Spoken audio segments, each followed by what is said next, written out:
ایک مسلمان کا سب سے پہلا فرض یہی ہے کہ باجماعت نماز مسجدوں میں ادا کی جائے۔ اس میں سستی اور لاپرواہی سے ڈبل نقصان ہے، اس لیے ہمیں باجماعت نماز مسجد میں ادا کرنی چاہیے۔ بحیثیت مسلمان کے ہمارا دوسرا کام یہ ہے کہ ہم اپنے گناہوں پر نظر رکھیں، ہم اپنے اعمال پر نظر رکھیں۔ گناہ والا عمل کون سا ہوتا ہے؟ یہ ایک سوال ہے۔ گناہ والا عمل وہ کہلاتا ہے جو اللہ کے حکموں پر، یعنی جس کام کو اللہ نے کرنے کا حکم دیا ہے اس کو نہ کیا جائے، اور جس کام سے اللہ نے روکا ہے اس کو کیا جائے۔ میرے نبی نے جو کام کر کے دکھایا ہے پوری زندگی، اس پر عمل کیا جائے۔ میرے نبی نے عمل کے ساتھ، قول کے ساتھ، اقوال کے ساتھ، افعال کے ساتھ جہاں منع کیا ہے وہاں رکا جائے، اور صحابہ رضی اللہ عنہ اجمعین کی زندگی سے جو اعمال ملتے ہیں وہ کیے جائیں۔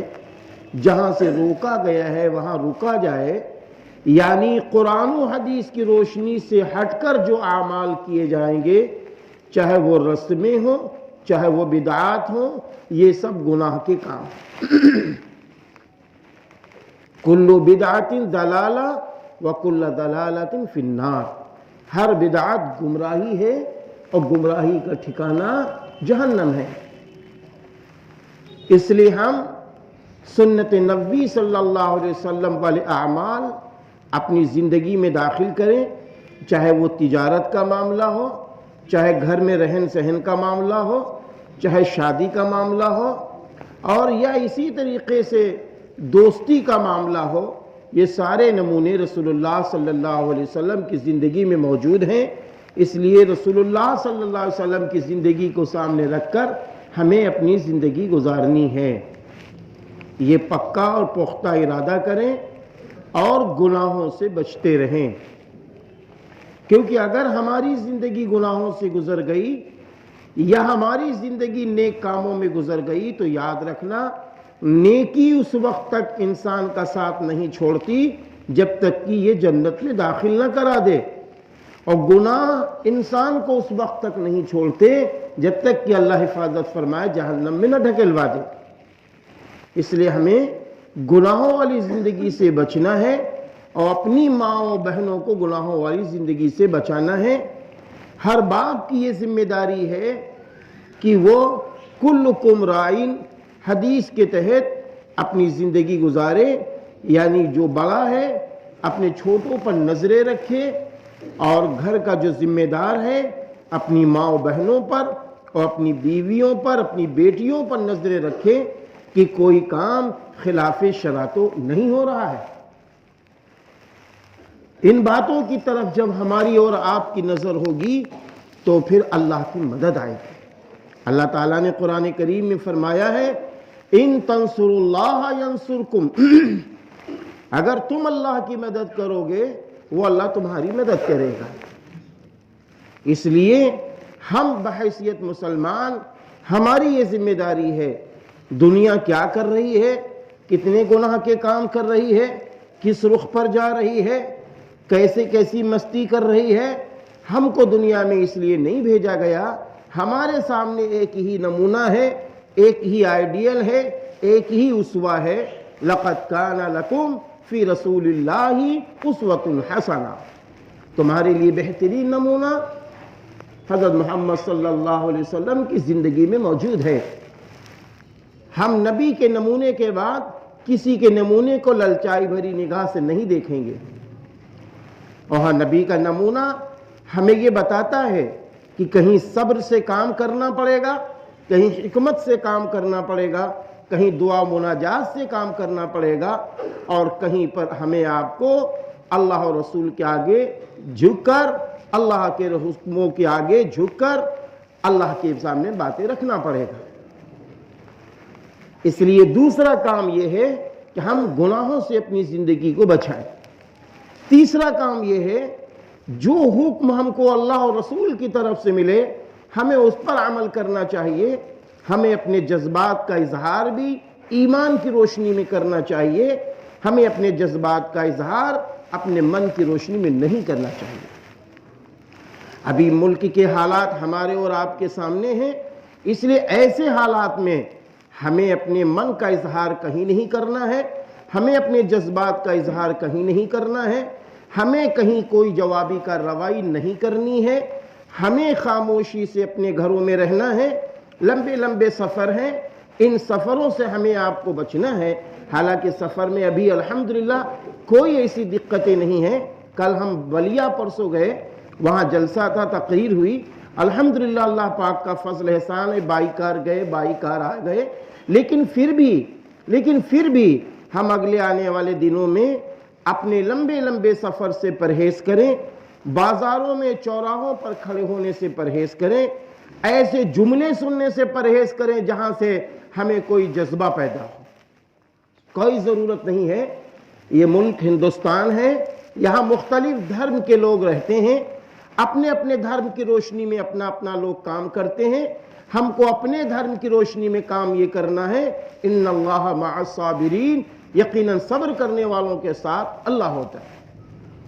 اس لیے میرے بھائیوں، میں اللہ کے گھر میں بیٹھ کر آپ سے اپیل کرتا ہوں، اللہ کے واسطے کوئی ایسا عمل نہ کرنا جس سے امت مسلمہ کو یا ہمارے ملک کو کوئی نقصان پہنچے۔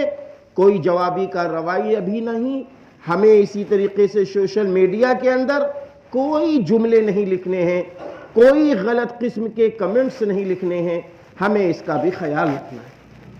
کوئی ضرورت نہیں ہے کمنٹس لکھنے کی، کوئی ضرورت نہیں ہے کہ ہم کمنٹس لکھیں، یا ہمارے یہاں جو کچھ ہو رہا ہے اس کی بھی ضرورت نہیں ہے کہ ہم جوابی کوئی کارروائی کریں۔ ہم کو حکمت عملی کا ثبوت دینا ہے، ان تاریخوں کو امن و شانتی کے ساتھ گزار لے جانا ہے، ان تاریخوں کو ہم اللہ کے حکموں کے مطابق تواضع اور للہیت کے ساتھ گزارنا ہے۔ تواضع میں اللہ کی بڑی مدد آتی ہے اور تواضع میں اللہ تعالیٰ کے مدد کے وعدے بھی ہیں۔ اس لیے آئیے ہم سب یہ اپنے نوجوان بھائیوں سے، بزرگوں سے، ماں و بہنوں سے، سب سے یہ اپیل کریں، موبائل کا استعمال صحیح ہونا چاہیے، کوئی کسی قسم کا کوئی جواب یا کمنٹس نہیں کرنا چاہیے، کوئی غلط قسم کے ویڈیو کو کہیں کسی دوسرے کو نہیں بھیجنا چاہیے، نہیں فارورڈ کرنا چاہیے، اور اپنے وطن کے اندر سلامتی کے لیے، امن کے لیے اللہ کے حضور دعاؤں کا اہتمام کرنا چاہیے۔ بس ان تاریخوں کو اگر ہم اس طرح گزاریں گے، ہم اپنے گھروں میں رہیں، ہم اپنے ذاتی مشغولیت میں رہیں، دعا و للہیت کے کام کرتے رہیں، دعا و مناجات والے کام کرتے رہیں۔ ہمیشہ یاد رکھنا، غزوہ بدر کے موقع پر رسول اللہ صلی اللہ علیہ وسلم نے کسی اور بات کا اظہار کہیں نہیں کیا تھا۔ اللہ کے رسول صلی اللہ علیہ وسلم نے اللہ کے حضور سجدہ کیا ہے اور دعاؤں کا اہتمام کیا ہے۔ پھر اس کا نتیجہ یہ آیا کہ حضرت ابو بکر صدیق رضی اللہ عنہ نے یہ بات فرما ہی دی، اے میرے محبوب نبی، اپنا سر اٹھائیے، اللہ کی مدد سامنے ہے۔ اس لیے ہم آپ بھی اللہ کے حضور دعاؤں کا اہتمام کریں گے، اپنی زبان کا استعمال کہیں غلط نہیں کریں گے، کسی قسم کی کوئی بحث اور مباحثہ نہیں کریں گے۔ ان باتوں کا اگر خیال چند روز ہم کر لیں گے تو امن و شانتی برقرار رہے گی، ہم بھی مصیبتوں سے بچیں گے، ہماری مسلم قوم بھی مصیبتوں سے بچ جائے گی۔ ہمارا کام یہی ہے، ہم اپنا ہر معاملہ اللہ کے حوالے کرتے ہیں، نمازوں کی پابندی کریں گے، گناہوں سے بچیں گے، رسموں سے بچیں گے، بدعات سے بچیں گے، اور نبی کی سنتوں کو زندہ کریں گے، نبی کے طریقے کو زندہ کریں گے، اور صدقہ خیرات بھی کرتے رہیں گے، کیونکہ حدیث پاک میں ہے کہ آپ صلی اللہ علیہ وسلم نے فرمایا کہ صدقہ نکالنے سے اللہ کا غصہ ٹھنڈا ہوتا ہے۔ اس لیے ہر مسلمان کو چاہیے 1، 2، 5، 10 روپے جو کچھ اللہ تعالیٰ آپ کے دل میں ڈالے، آپ سب کی جان کا صدقہ نیت کر کے یہ صدقے بھی نکالتے رہیے تاکہ مدد الہی ملے۔ اللہ تعالیٰ میری بھی مدد فرمائے، سارے ایمان والوں کی مدد فرمائے، اور اپنے وطن خیر آباد ہو یا ملک ہندوستان ہو یا جہاں جہاں بھی مسلمان رہتے و بستے ہوں، سب امن و شانتی میں رہیں، اللہ کی حفاظت میں رہیں، اللہ کی مدد میں رہیں۔ اللہ تعالیٰ میری بھی مدد فرمائے، آپ سب کی مدد فرمائے۔ آپ سب کی یہ ذمہ داری ہے، ہر شخص یہاں کا ذمہ دار ہے کہ امن و شانتی کو برقرار ہمیں رکھنا ہے۔ ہم کو یہ ثبوت دینا ہے کہ ہم کبھی من کی روشنی میں نہیں چلتے، ہم تو اسلام کی روشنی میں چلتے ہیں۔ اس لیے ہم کو صبر و تحمل سے کام لینا ہے، امن و شانتی کو برقرار رکھنا ہے۔ کوئی قدم ایسا نہیں اٹھانا ہے کہ ہماری وجہ سے کسی کو تکلیف پہنچے، ہماری وجہ سے کسی کو تکلیف پہنچے۔ اللہ کے رسول صلی اللہ علیہ وسلم نے فرما دیا ہے، الخلق عیال اللہ، سارے کے سارے انسان ایک کنبے کے مانند ہیں۔ آپ صلی اللہ علیہ وسلم نے فرما دیا ہے، لا تباغضوا ولا تحاسدوا ولا تدابروا وكونوا عباد اللہ اخوانا۔ اللہ کے بندوں ایک دوسرے سے منہ نہ پھیرو، ایک دوسرے سے غصہ نہ ہو، حسد و کینہ نہ رکھو، آپس میں بھائی بھائی بن کر رہو۔ وآخر دعوانا ان الحمدللہ رب العالمین۔ بھائی سنتیں پڑھو۔